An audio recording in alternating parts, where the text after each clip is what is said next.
समय की बात है। पूर्वांचल के एक छोटे से गांव शिवपुर में चार दोस्त रहते थे। नीरज, बिरजू, लल्लन और गोपी। बचपन से सब एक साथ खेले, एक साथ बड़े हुए और सपने देखते थे कि एक दिन सब मिलके कुछ बड़ा करेंगे। एक दिन चारों दोस्त जंगल में लकड़ी काट रहे थे। अरे भाई, ज्यादा अंदर मत जाओ। मुझे जंगली जानवर से बहुत डर लगता है। हमारे साथ नीरज भाई है तो डरने की क्या जरूरत है। अगर शेर भी सामने आ गया तो हम लड़ जाएंगे ना। हाँ, अरे यार, काम करो काम। ज्यादा बकैती मत करो।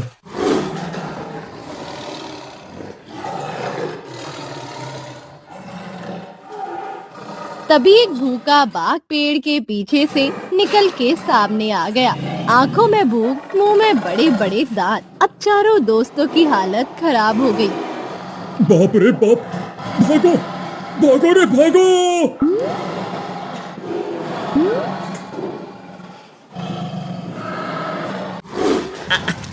अरे, हम तो गिर गए रे बप्पा। हमें कोई बचा लो। मैं अभी मरना नहीं चाहता। बाघ ने गोपी को खाने ही वाला था, तभी नीरज ने एक जलती हुई लकड़ी उठाई और बाघ के सामने किया। तुम लोग भागो, मैं इसे रोकता हूँ।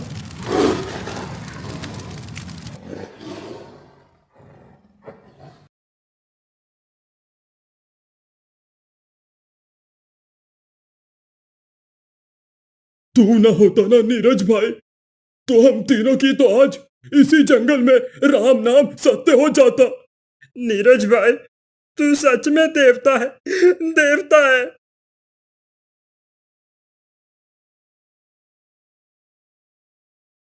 अब पूरे गांव में भी सब कह रहे थे, नीरज ने वीरता दिखाई है और सबकी जान बचाई है। हर गली, हर चौक चौराहे पर नीरज का नाम गूंज रहा था। जैसे नीरज तो अपने गांव वाले की नजर में बहादुर बन गया था। बहादुर है हमारा भाई। अब तो गांव में सभी उसी को पूछ रहे हैं। क्या करे, हम तो बस उसके पैरों की धूल है, धूल। तुम सब देखना, एक दिन ऐसा भी आएगा, सभी लोग उस पर थूकेंगे। हाँ। नीरज के तीनों दोस्त उसको फंसाने के लिए साजिश रचने लगते हैं। समय धीरे धीरे बीतता गया। उसी गांव में एक लड़की थी, चंपा। बहुत ही सीधी सादी, उसकी आवाज काफी मधुर थी और अपने माँ बाप के गुजर जाने के बाद वो अकेली रहती थी। नीरज उसे बचपन से जानता था और उसके हर कामों में मदद भी करता था। नीरज भैया, इतना काम मत करो, मैं कर लूंगी ना। तू भैया कहना बंद कर, वरना मैं सच में तुमसे बोलना छोड़ दूंगा। अच्छा ठीक है नीरज, अब से भैया नहीं बोलूंगी। चंपा को भी पता था कि नीरज उससे बहुत प्यार करता है, लेकिन कह नहीं पाता। तभी नीरज ने एक दिन फैसला कर लिया कि अब तो मन की बात चंपा को बता ही देनी चाहिए।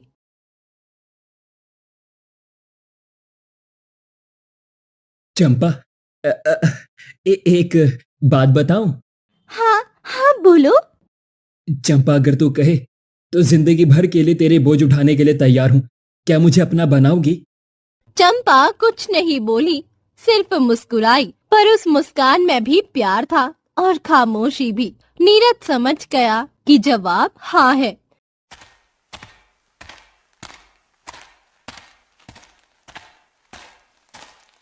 नीरज के तीनों दोस्त जब ये सब देख रहे थे, खासकर बिरजू, जो बचपन से ही चंपा को बहुत चाहता था, पर कभी हिम्मत नहीं हुई थी चंपा से बात करने की। नीरज ने तो सब कुछ हासिल कर लिया। पहले गांव की नजर में बहादुर बना, अब चंपा भी उसकी हो गई। बहादुर बनने वालों को कभी कभी गांव की नजरों में कैसे गिराना है मुझे अच्छी तरह से आता है। सुनो, मैंने एक प्लान किया है नीरज को सबक सिखाने का। अब वो अपने आप को बहुत बड़ा समझने लगा है ना, क्यों ना हम सब मिलकर जमींदार के घर से गहने चुरा ले और नीरज को समझ गए ना?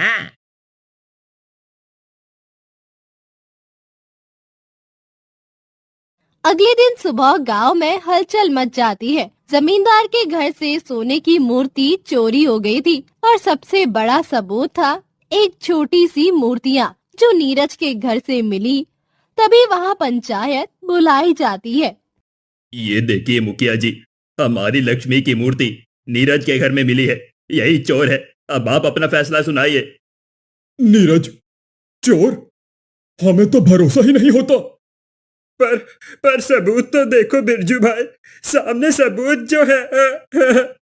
अरे भगवान, जिसने हमेशा हम लोगों का साथ दिया, हमसे अच्छा चाहा, आज वही चोर निकला।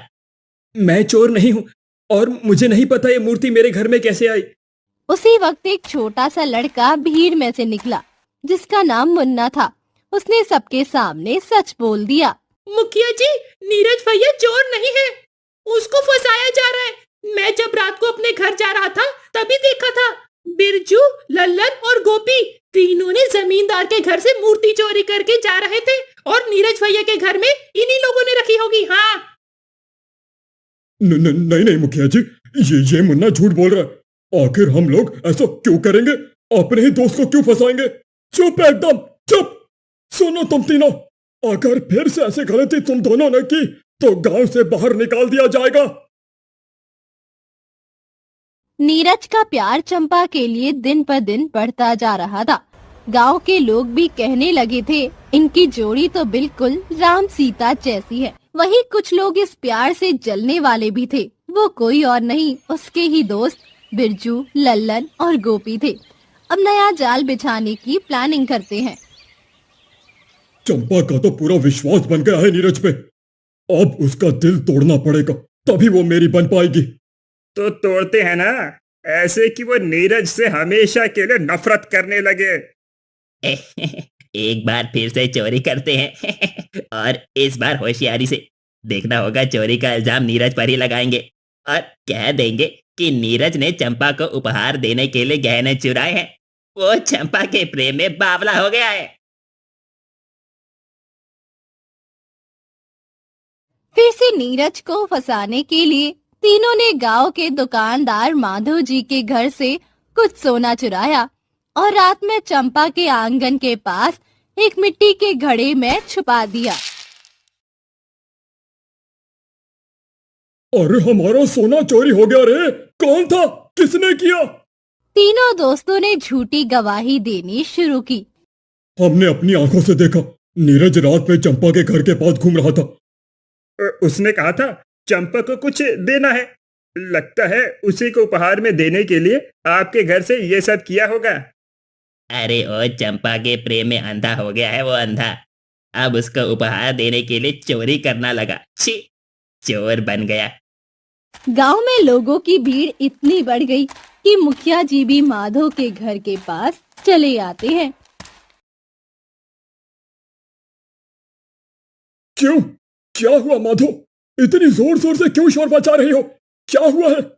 अब क्या बताऊं मुखिया जी, मेरे घर से कुछ सोने के गहने चोरी हो गए हैं और बिरजू, लल्लन और गोपी का कहना है कि ये सब नीरज ने किया है। नीरज, क्या कहना है तुम्हारा? नीरज ने सबके सामने कुछ देर तक शांत रहा, फिर अपना थैला खोला और एक कागज और एक छोटी सी लकड़ी की गुड़िया निकाला और बोला, ये कागज माधव जी की दुकान का बिल है। मैंने कुछ दिन पहले उनसे एक गुड़िया खरीदी थी और अभी तक चंपा को देना है। सोचा था कि कल दूंगा। क्या ये सच है माधव जी? हाँ मुखिया जी, मेरी ही दुकान से खरीदा है और पूरा पैसा भी दिया था। फिर नीरज ने कहा, जहां सोना छुपाया गया था वहां की मिट्टी पे रात में 3 अलग अलग पैरों के निशान मिले हैं। पांव चिन्ह पहचानने वाले भोजुआ काका को बुला लीजिए, वो निशान देख के बता देंगे किसका पांव है। भोजुआ काका को बुलाया जाता है। वो आते ही मिट्टी के पैरों के निशान देख के बोलते हैं, ये पैर बिरजू, लल्लन और गोपी के हैं। मैं पूरे यकीन से कह सकता हूँ। वहाँ पे सन्नाटा छा जाता है। लोग गुस्से से देखने लगे तीनों को। नीरज, नीरज मुझे माफ करना, मैंने तुम्हारे ऊपर शक किया। तुम तीनों ने नीरज को झूठी चोरी में फंसाने की साजिश की। गांव के नियम के हिसाब से अब तुम लोग इस गांव के पहरेदारी करोगे 3 महीनों तक, वो भी फ्री में। अब गांव में कोई भी चोरी होगी तो तुम्हें ही सब जिम्मेदार बोलेंगे। पंचायत खत्म हुई। लोग नीरज की तारीफ करते चले गए